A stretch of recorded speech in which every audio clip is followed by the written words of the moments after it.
Anyway, my main purpose is something else. Bruce Lee was known for martial arts.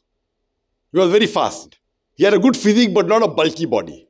He wasn't very tall or big, but he had a good muscular body. He was very fast. Normally, when you do martial arts, always you close the fist and you hit. Bruce Lee used to keep his fists open. He was so fast and so accurate and so swift that he used to break the basic principles of martial arts and was effective. He was very fast. So if you reach a very high level, you break many principles and yet effective and can get results. But if you start doing that, you start doing it open fist and give a jab. But now you have to be trained, everything is trained. I will also be like Bruce Lee. You try to become deadly, and then you have a problem. Whenever you reach a level, after you reach a level, then these things carry less weight. It does carry weight, but lesser and lesser. And your other things overpower. Your gestures, your public speaking skills are so overpowering that whether the chain goes up or down doesn't make a difference. The marks become less and less. But for a student, you start from basics. From nursery, standard 1, standard 2, standard 3. Don't jump to direct medical college. Is it clear? Okay, inshallah. Last question before we go on to the posture. Yes, Brother Sabu. Assalamu alaikum wa rahmatullah. Wa alaikum assalam wa rahmatullahi wa barakatuh. My question is about keeping the trouser above the ankle. I want to clarify something or know about one hadith that said that among the Sahabas of the Prophet Muhammad sallallahu alaihi wasallam, I cannot remember the name actually, either Abu Bakr or Umar alayhi wasallam. One of them wore his trouser below the ankle. So he asked the Prophet, what is my own position for that? The Prophet said, if it is not pride, you are not in the hellfire. So I want to know the authenticity of the hadith. Assalamu alaikum. Brother, what you are saying, there is no such hadith that a Sahaba asked the Prophet that my trousers below the ankle, what is my position? And the Prophet said, if it's not pride, no, there is no such hadith. What you're quoting, I'll tell you, they're somewhat similar, but a world of a difference. There is a hadith where Hazrat Abu Bakr radiallahu anh, may Allah be pleased with him, he had a paunch. So his trousers always used to fall down. And even I have started getting a paunch now.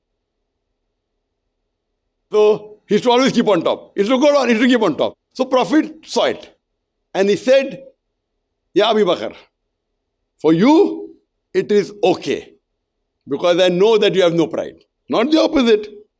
The Prophet gave special permission and the Prophet has a right to give that permission.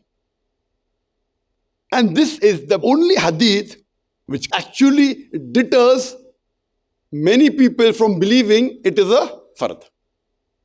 But the logical argument I give, there are various other hadith, including the one I quoted. Ibn Abbas, when his trousers were below the ankle, the Prophet said, put it on top, he put it on top. More on top, more on top, more on top. Muhammad sallallahu alaihi wasallam himself had his trousers above the ankle. So if it was so simple, even if it doesn't come hypothetically agreeing, it is not haram, it is surely a sunnah. And sunnat-e muqadah, a high level sunnah, because the Prophet always wore on top. So if it is not gunah kabira, it is not haram, it's not gunah kabira, not the major sin, it's a sin. Giving maximum agreement, it is at least a sunnat-e muqadah, which is a very important sunnah. So scholars differ whether it's without pride. With pride, all scholars unanimously agree it is a gunah kabira, it's a major sin, it comes in al-kabair. The difference is, without pride, is it a sin or not? And most of the scholars yet agree it's a sin. Many say it's not a sin. Let's not go into that discussion. But no one will disagree that it is not a sunnat-e muqadah, a very high level sunnah. If you don't agree it's a fard, minimum you have to agree it's a very high level sunnah. And the Prophet always wore on top. There's not a single hadith saying that the Prophet wore the trousers below the ankle. And it's a commandment. It's a commandment of the Prophet. Some of the hadith say that if the trousers below the ankle, that part will burn in hell. Some hadith says with pride. So based on that, there is no out of doubt. And the Sahabas, no other Sahaba besides Hazrat Abu Bakr radiallahu anh was given the permission by the Prophet to keep his trouser below the ankle. And who is Abu Bakr radiallahu anh? Who is he? Who is he? The Prophet said that if you put Iman of Hazrat Abu Bakr radiallahu anh on one side and the full Ummah, leaving aside the Ambiyas, leaving aside the messengers, Hazrat Abu Bakr radiallahu anh, his Iman alone will weigh heavier than the full Muslim Ummah, leaving aside the Ambiya. That means the most important person in the history of Islam after the Prophets is Hazrat Abu Bakr. So, but natural, who would say he had pride? He never asked the Prophet, can I keep it down? He used to always put on top. Come not, you put on top. The Prophet gave him special permission. So, narration of the hadith of yours was incorrect. Prophet gave the permission, but not to any other Sahaba that we know of. Not even himself. Hope that answers the question. The third section, the posture. Number 1. It is preferable to stand and talk rather than sitting and speaking. We're doing the posture now. And many times you're asking questions to me in the introduction and I have to talk about the posture. So question answer session sometimes takes you in and out, not allowing me to describe everything in detail of the sitting and sometimes telling you part of it. Posture, it's preferable to stand and talk rather than sitting and speaking. And this we discussed earlier, that standing, the reason is your body language is seen more than sitting. In sitting, your body language is restricted. Even though it's above the table, you can, but it is restricted. When you are standing, it's much better. The full body is there. It's much more confident as compared to sitting. Therefore, I personally prefer that if you give a talk, give while sitting, it's the best, it is more effective.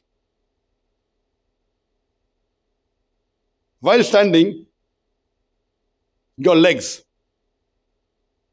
it should neither be too close nor too far.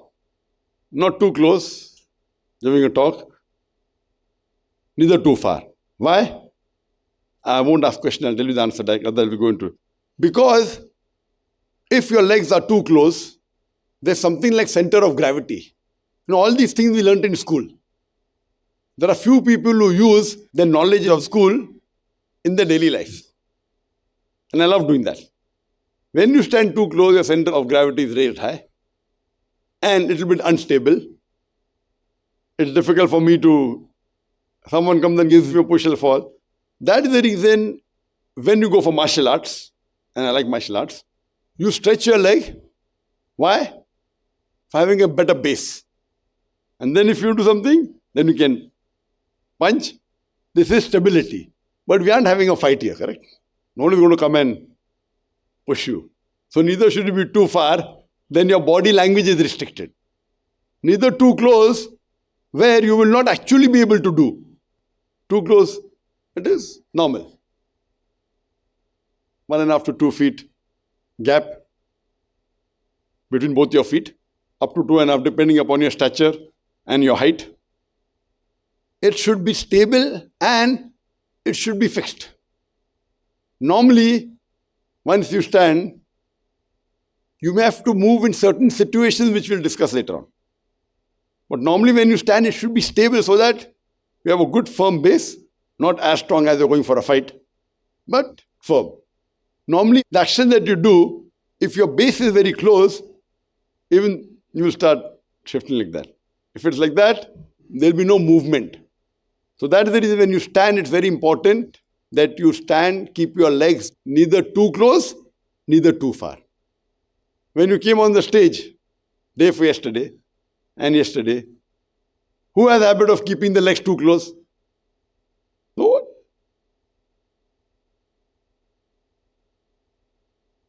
Okay, 3. Who has the habit of keeping the legs too far? No one, correct. Inshallah, when we see your recording, some of you may not realize what they're doing.